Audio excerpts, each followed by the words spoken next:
Just send the money. You don't have the guts to divorce me, right? I was assigned an overseas transfer at the age of 50.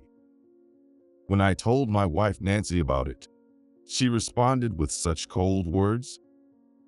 Not only that, but she even threw a divorce paper at me. Is this a divorce paper, right? So, you want to divorce me? I picked up the divorce paper and asked Nancy in return. I've been thinking about it for a while, but you wouldn't have the courage, right? So just send me the money, and I'll put up with it. The divorce paper I picked up was already filled out in Nancy's section. All I needed to do was sign and submit it, and the divorce would be official. Understood. That's all I said. Then I hurriedly packed my bags, and by the next week, I had left for overseas. My name is Kevin. I turned 50 this year. I work as a salesman at a major multinational company. I've been working here since I graduated from college, so it's been over 20 years now. As a child, I had many opportunities to go abroad because my parents worked internationally, which naturally sparked my interest in foreign cultures. As a result, I can now speak French, Spanish, and Italian almost like a native. I have a loving wife, Nancy. I met Nancy during my college days. She was 2 years younger than me and from a different department, but she was quite famous in school for her beauty. She was also friendly and didn't pander to men, which made her popular among both genders. Nancy always seemed to have friends around her. I had only heard of her by rumor, but I fell for her at first sight. However, thinking I had no particular charm and was out of her league, I was satisfied just watching her from a distance. One day, while out drinking with my friends, I happened to run into Nancy. She was with a few girlfriends, one of whom was good friends with one of my friends from the same club, so we ended up drinking together. Wow, you speak so many languages. That's cool. Thanks to my friends, we ended up sitting next to each other and making small talk. She was studying in a science field and wasn't good with foreign languages, so she looked at me with admiring eyes. Well, I've been connected to overseas since I was little. It's not that impressive. I was almost sucked into her eyes, trying to distract myself by quickly finishing the drink in front of me. Nancy laughed as she watched me. After that, our relationship progressed to the point where we would greet each other when we saw one another at school. My friends encouraged me, saying I had finally made a connection, but I never had the courage to talk to Nancy, who was always surrounded by many of her friends. Is this seat taken? I was having lunch in the cafeteria when I suddenly heard a voice. Looking up, there was Nancy standing in front of me. Oh yes, please have a seat. I couldn't hide my fluster.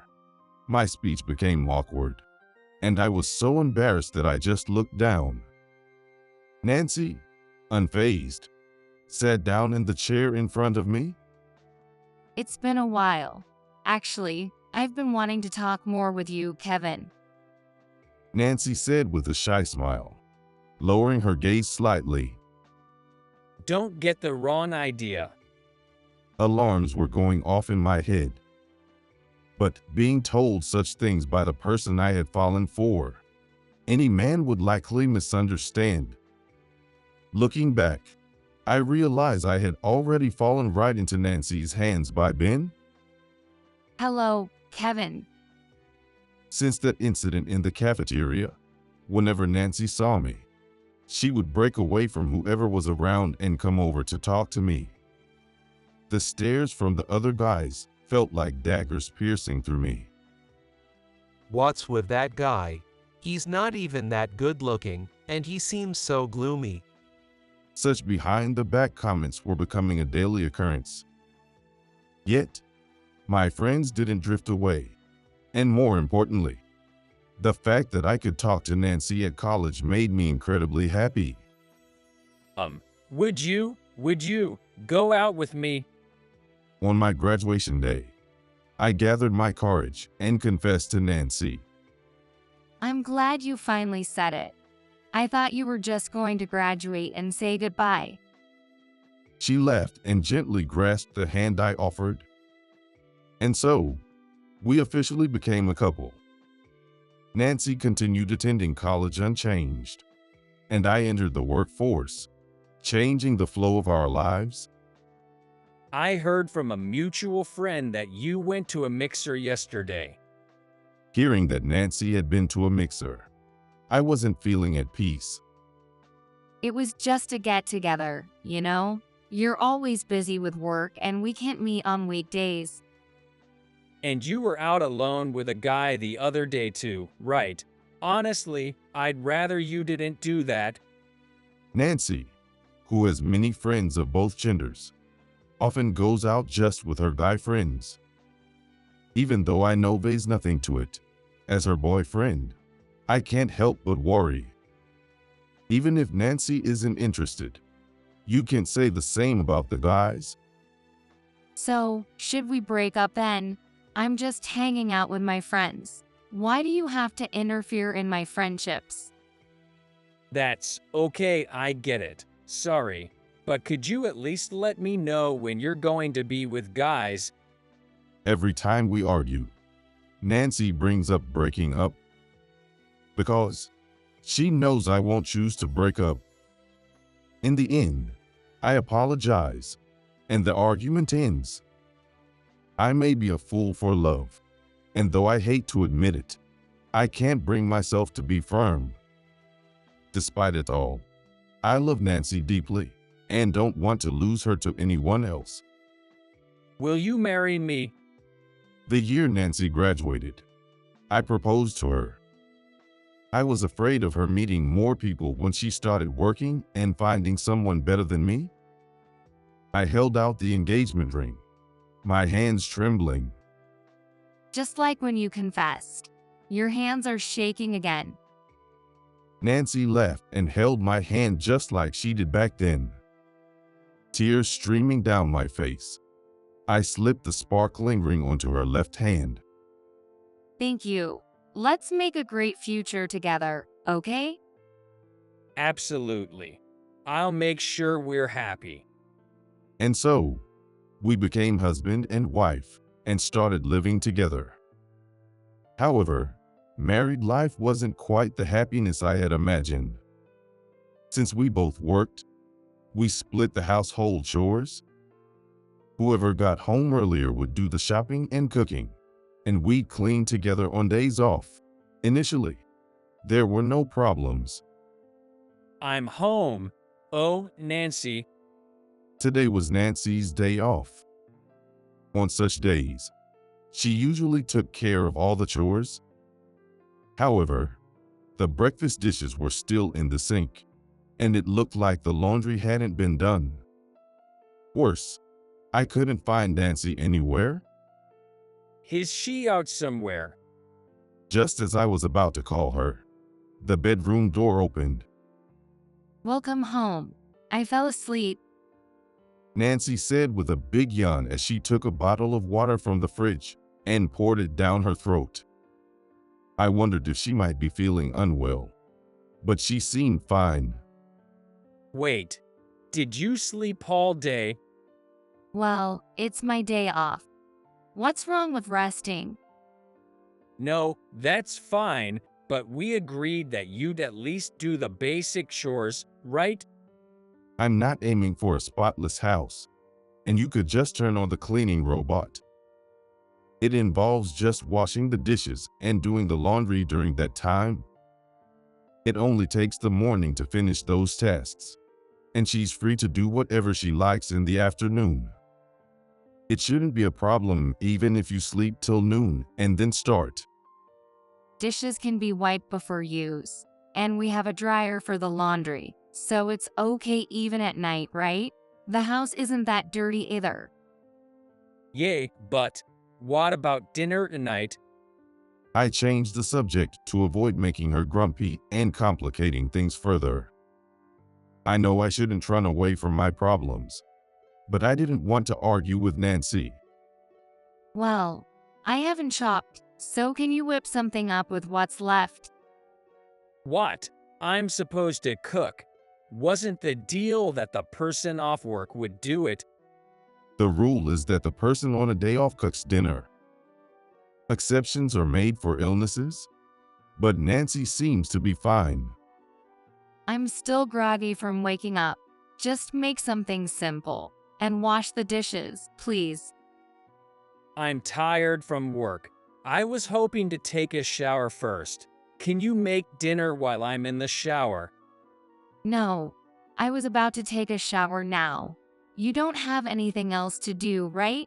Please? Nancy quickly headed to the bathroom.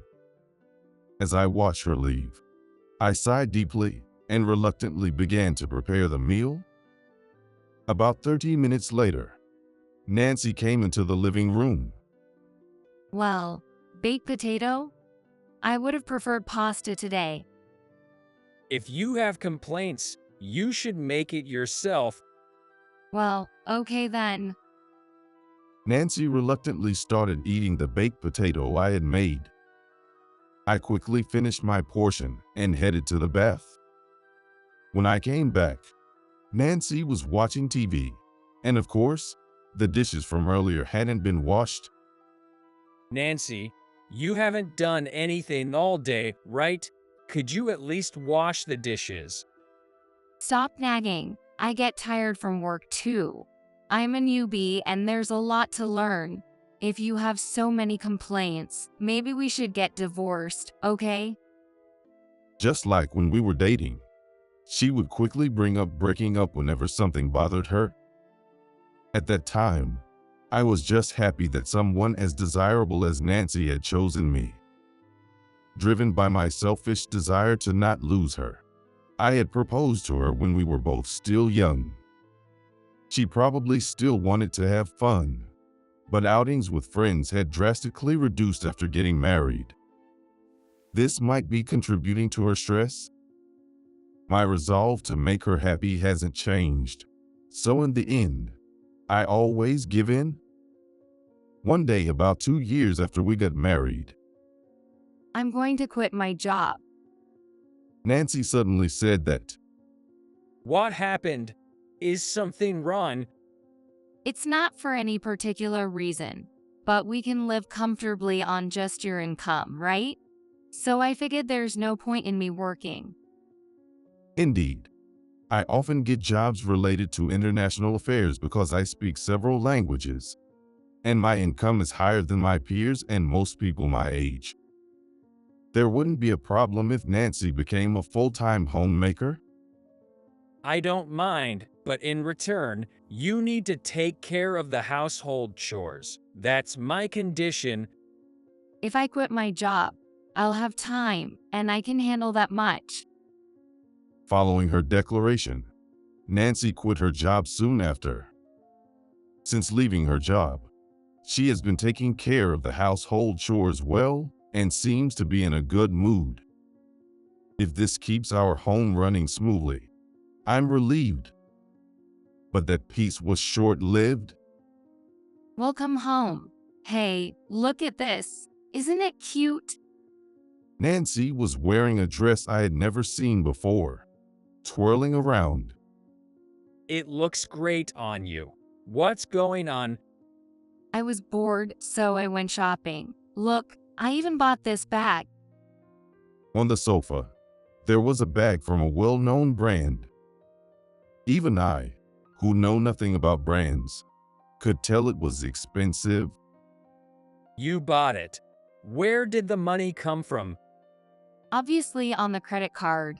What are you talking about? Since Nancy became a homemaker, she's been handling all the shopping, so I had left money management to her as well. I'm not saying you shouldn't buy things, but You should at least tell me about such expensive purchases. Money doesn't grow on trees. What? You earn enough, so don't be so stingy. Nancy headed to the kitchen, humming a tune. Look, I made your favorite hamburgers today. I'm doing the housework, so no complaints, okay? Indeed, when she was working, housework was neglected, and it often led to arguments. Each time, I would end up giving in. But as long as she kept her promise to do the chores and didn't frequently buy bags and clothes, I turned a blind eye. I do feel I'm too lenient with Nancy. A few years into our marriage, when I turned 30. From this time, my business trips increased, not just within the US, but also internationally. Nancy has been repeating her online shopping sprees on trendy international websites, which aren't cheap. With the increase in my business trips, my salary increased, and I had no choice but to accept this. I'll be going on a business trip for about 2 weeks starting next week. Really? Okay, take care. Nancy doesn't seem to feel particularly lonely. She always responds in the same detached manner. I even felt she seemed slightly relieved each time. Although the married life I had imagined was far from what it turned out to be, the fact that Nancy was always there when I came home from work was comforting. Since she would welcome me home each day, I thought maybe expecting more was asking too much. After all, despite many attractive men aiming for her, she had chosen to marry an unremarkable guy like me. Marriage should be an equal partnership. Yet somehow, I had unknowingly created a hierarchy between us. Now, I understand that all too well. Ever since we got married, I always wanted to have children with Nancy. I want kids too, but I'd like to enjoy more time just the two of us for a bit longer. But whenever I brought up the topic, it was always sidestepped like this. As a result, we never had children, and time passed by, and now I'm already 50 years old. I've often felt envious seeing happy families together at shopping malls. However, every couple is different, and I was happy to have married Nancy, the woman I love. Despite some of her whims, it's true that Nancy has supported me throughout our life together. I thought we would continue living together, just the two of us, for the rest of our lives. Well, an overseas assignment. One day, at the age of 50, I was suddenly assigned to work abroad. Yes, it's a new branch, but it's not performing well. You have good sales results and, more importantly, you're proficient in languages, which makes you the right person for the job. Could you think about it? Having traveled abroad with my parents since I was young, I had always admired living overseas. So, this offer was something I had hoped for. However, it's different now that I'm not single anymore. I have Nancy. Though we don't have children, the thought of moving to a foreign country with no friends or acquaintances worried me. Welcome home. Dinner is ready. Nancy was setting the dinner on the table. I decided it was time to bring up the topic of the transfer. Actually, Dave's talk of an overseas assignment. I'm thinking of accepting it if you're okay with it. I cautiously asked, watching for Nancy's reaction. Well, why not? You're fluent in languages, and you won't have any trouble. For a moment, she furrowed her brow, and I thought she might object. But she quickly returned to her usual self and responded with a gentle smile. Are you really okay with it? Yes, I don't mind. You look so serious. I thought you were laid off or something. Come on, eat before dinner gets cold. She accepted it more smoothly than I expected. which caught me off guard. Excited about the prospect of living abroad, a dream I had always cherished. The next day, I informed my boss, Michael, that I would be transferring, and although it was sudden, I would be leaving the US next week. You've accumulated quite a bit of paid leave, haven't you? You should use that for the transfer preparations and to settle in over there. I loved my job, so I only ever used my paid leave for Nancy's birthday or our anniversaries. So, I have almost all of it left. I plan to take a bit extra after the preparations to explore the local sites with Nancy, excited about the adventure. Still, I needed to work for another 2 days to handle the transition. I know it's short notice, but my transfer starts next week. Can you start packing a bit at a time while you do the housework? I've also taken the day after tomorrow off. We'll have a few days of paid leave once we get there, so we can do some sightseeing. I placed the travel book I had picked up at the bookstore on the table on my way home. Nancy looked genuinely puzzled as she saw it. What's wrong? Is this all too sudden? If it is, you can come over later at your own pace. Considering Nancy has many friends, leaving for the US next week might have been too harsh, I thought. Wait, what are you talking about? I never said I was coming with you. What? Nancy's words left me speechless. That's what I'm saying. It's fine if you want to transfer, but I'm not going with you. Why do you assume I am? But you agreed when we talked about the transfer, right?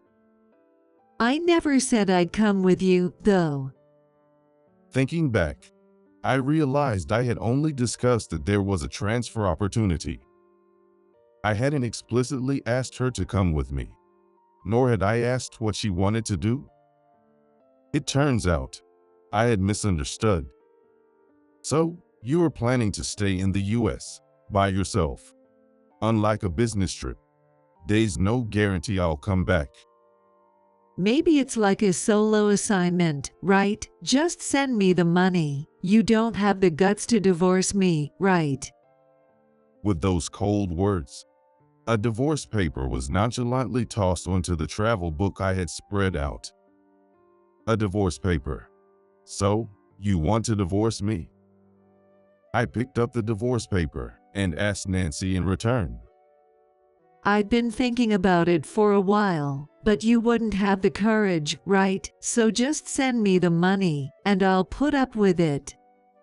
The divorce paper I picked up was already filled out in Nancy's section. All I needed to do was sign and submit it, and the divorce would be official. Understood. That's all I said. Then I hurriedly packed my bags, and by the next week, I had left for overseas. From that conversation until the day I left the US, there was no communication between Nancy and me. Moreover, she stopped doing any housework for me. No meals prepared, no laundry done. During the day, she was out almost every day, coming home late at night, or sometimes not until early morning. It seemed Nancy never really loved me. What she loved was my money. Why didn't I realize this before? As I looked down at the US from the airplane, I thought to myself, tears streaming down my face. The branch I was transferred to is located in Italy. After the plane landed and I passed through the gate, I got into a taxi.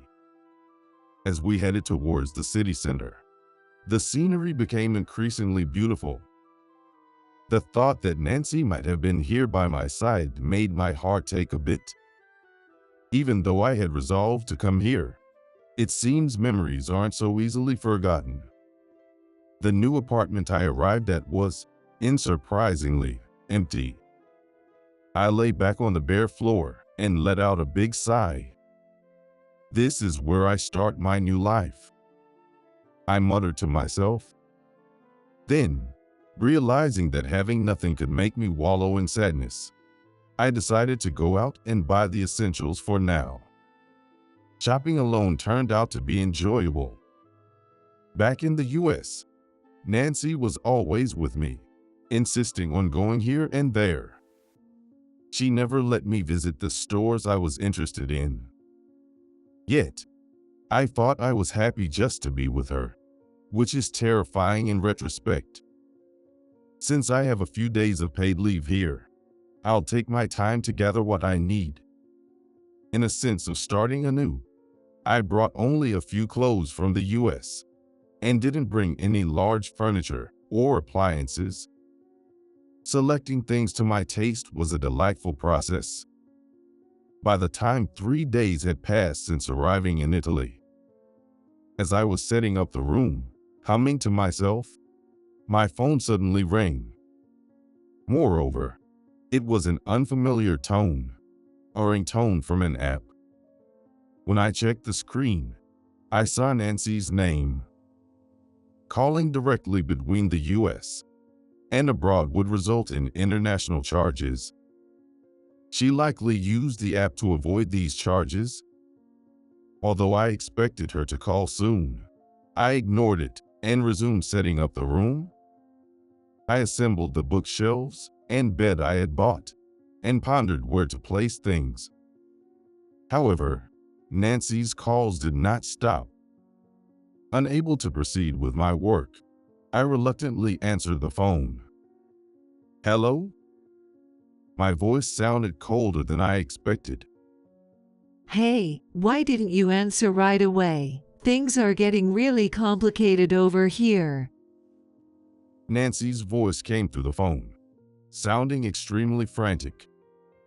Her voice was so shrill that it hurt my ears, and I instinctively pulled the phone away. What do you mean by trouble? I don't think it has anything to do with me. How can you say it's not related? There's something about the apartment lease and the deposit, and the landlord is saying something nonsensical.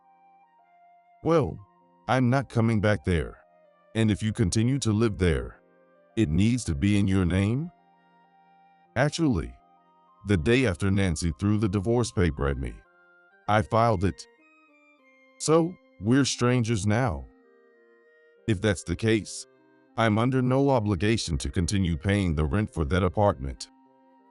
I told the landlord about the divorce and that I wanted to change the lease to her name. When the contract holder moves out due to a divorce, of course, a name change on the lease is necessary. If my ex-wife Nancy wants to continue living there, she needs to sign a new lease agreement. Why should I? Just because you're not here doesn't mean I have to change the lease. What are you talking about? Why should I be the leaseholder for a stranger's apartment? Have you forgotten? You threw the divorce paper at me. The divorce paper. Did you actually file it? Nancy probably never expected me, who always caved to her demands, to actually go through with the divorce. Indeed, every time we argued and she brought up breaking up, I hated it and ended up giving in. I've woken up, you know, it's late, but I should have done this sooner. Unbelievable. Why would you do something like that on your own? You promised you would always make me happy. I love you. Why are you making me unhappy? Living alone on assignment and just receiving money might indeed seem like happiness. I'm out of sight, and she can do as she pleases. If I hadn't known a certain fact, I might have just sent money and lived separately as Nancy wanted. Love me, even after what you did with that guy, James. Gosh, who's that? Don't say things that make no sense to dodge the topic. Nancy's voice suddenly became shaky, a clear sign of her being upset. James is the name of the man Nancy was having an affair with. I had noticed a while back that Nancy was seeing another man. One day, I saw a mug I'd never seen before lined up in the cupboard. Looking closer, there were several new dishes stored away. When I tried to use one, Nancy suddenly yelled out, "Hey, don't use those without asking. They are my favorites." She then took them from my hands and stashed them deep in the cupboard. Until then, there had never been any dishes or mugs that were off limits, so I was a bit suspicious. But at the time, I just thought she didn't want anyone touching her favorite things. Oops, a razor? One day, I'd ripped over the trash bin next to the sink and spilled its contents. Among the mess, I found a disposable razor I didn't recognize. I usually use a rechargeable razor, so I wouldn't use a disposable one unless my regular one was out of charge.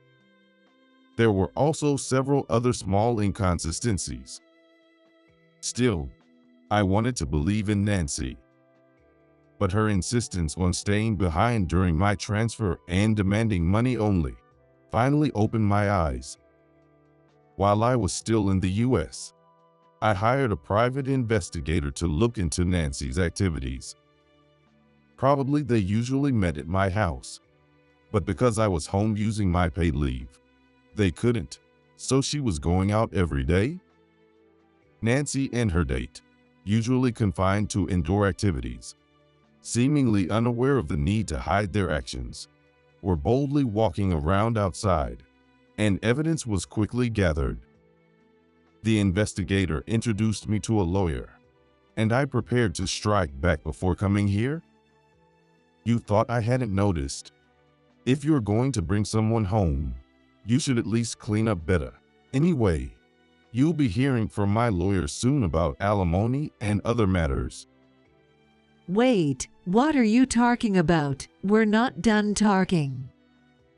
Ignoring Nancy still trying to say something on the phone, I hung up, thinking it best to handle everything through my lawyer from now on. I blocked her number and gently placed my phone on the desk. I had thought everything would proceed smoothly since I had both evidence and a lawyer involved, but it wasn't that easy. About the compensation for Nancy's affair, the negotiations are tough because she refuses to admit it. While I was handling tasks at my new job, I received such a call from my lawyer. Nancy says, "The evidence you guys have must be fake. Even if I did cheat, it's because of Kevin, so it's not my fault. I don't want to pay any alimony. Let me talk to Kevin." She doesn't agree. I see. If she wants to be difficult, I am prepared to take this to court. I'll leave it in your hands. Understood. I will contact you again. No matter how much she resists, it won't turn out well for her. But she won't admit it because she doesn't want to pay. Even talking about dividing our assets after divorce, there isn't much since Nancy has been spending freely. She has no job and no income, so she wants to keep as much money as she can. And perhaps she's even hoping to take money from me. A few days later, while taking a break from an outside appointment, I received a call from Michael. Sorry to bother you during such a busy time right after your transfer. Actually, a woman claiming to be your wife has been coming to the company almost every day recently. Oh my God, what do you mean? When I heard the description of the woman from Michael, there was no doubt it was Nancy. I can't reach Kevin, so please call his office. Nancy seems to be raising her voice at the company. She gets escorted out by security every time, but undeterred, she keeps coming back. They thought about calling the police, but since she is technically my ex-wife, they decided to contact me first. I'm sorry to trouble you. I'll arrange to have a proper discussion with her. I told my lawyer everything and arranged to return to the US to have a meeting. People often say divorcing is harder than marrying, But who could have imagined I'd end up in such a situation? On the day of the meeting, I visited the law office. I'm sorry this has become so complicated. No worries. It's rare for things to go smoothly in these cases. Anyway, she's late. The lawyer gave a wry smile. The appointed time had already passed by 15 minutes. She's the one who wanted this meeting, yet she's late. What is she thinking? Then, suddenly, there was a commotion at the entrance. You said we'd do this together, didn't you? Why should I? I didn't do anything wrong. You handle it.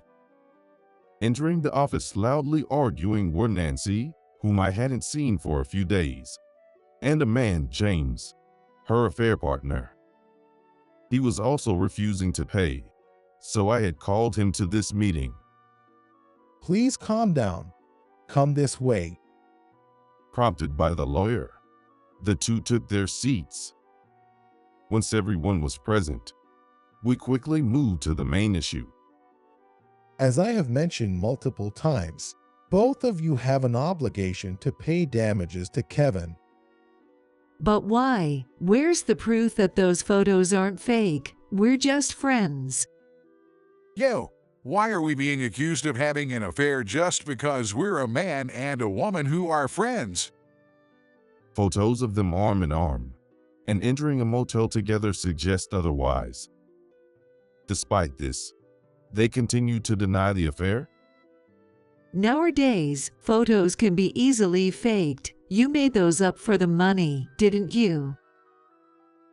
What benefit would that bring me? I'm not like you. I don't need the money.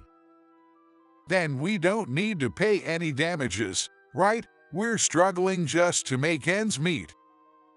Nancy had been a housewife with no income. According to the detective agency, James only worked day jobs when he felt like it, without stable income. Because of this, they were desperately trying to avoid acknowledging the affair and any payments. You think you are going to get off without any consequences? I'm not that naive. Work double time if you have to. There's also the option of paying in installments if a lump sum is impossible. If Kevin is okay with that. The lawyer glanced my way. Yes, I'm fine with installments. So, what will you do? If this continues, we may have to go to court. I was willing to endure the cost and time of a lawsuit if it meant holding them accountable. I never imagined I would be in such a dispute with Nancy, whom I loved so much. In hindsight, there were many times I should have reconsidered. Love truly is blind and full of regrets. But it's not a lie that there were happy times as well. I didn't want to resort to a trial if I could help it. What? A trial? Liar, you promised to make me happy. A trial over just an affair. Divorce is going to make my life difficult enough. I don't work, you know. Don't make things harder for me. Nancy had been a homemaker for many years and seemed to have no intention of working again. You could get a job, right? There are part-time jobs, after all. Damn it, I married you thinking I could manipulate you because you were weak. You ended a good job and had money. But if I knew it would come to this, I would have married someone else. Finally revealing her true nature, Nancy's face bore no trace of the woman I once loved. She just glared at me with resentment. Choosing someone like me, I let my negative feelings spoil you. It seems this marriage was a mistake for both of us. If you're aware you indulged her, then all this is your responsibility, right? We're the victims here. James absurdly remarked and laughed heartily, and Nancy smirked in agreement. Don't joke with me. I've always cherished you, and this is how you repay me. You've oppressed me all along. Why not show some sincerity for once at the end? I will not compromise no matter what you say. If you dislike it, the next time we meet will be in court." I slammed my hand on the desk in front of me and glared at them. Nancy, who had never been opposed by me before, flinched at my sudden assertiveness. Hanan, are you serious about a trial? Hey, what are we going to do? If it goes to trial, it'll cost a fortune. It's your fault, so you better handle it. You said you could handle this guy, didn't you? You really underestimated me. Sorry, but I have no more feelings for Nancy. Thinking she could manipulate me because I was infatuated with her, she probably assumed I would ultimately relent. But seeing me not behave as expected, Nancy's face turned pale, sweat forming on her forehead. Is that all for today's discussion? Nancy and James, please consider your decision carefully. James seems unconvinced, still making a fuss alone, while Nancy is visibly distracted, her mind clearly elsewhere. James, if you continue making a scene, I will have to call the police, okay? Jesus Christ, it's fine. Let's go, Nancy. Nancy's eyes, brimming with large tears, meet mine, but I quickly avert my gaze. Feeling utterly abandoned, Nancy left the office crying, dragged away by James. After apologizing to my lawyer for any inconvenience, I returned to Italy. A few days later, I received a call from the lawyer informing me that Nancy and James had agreed to pay the compensation. If there are any delays in payment, please contact us anytime. Thank you very much. I'll contact you if anything comes up. I replied and hung up, feeling relieved that things were finally settling down. According to a mutual friend, Nancy had already moved out of the apartment we used. It seemed she couldn't afford the maintenance costs. Now, she and James are living in a shabby apartment where drafts blow through.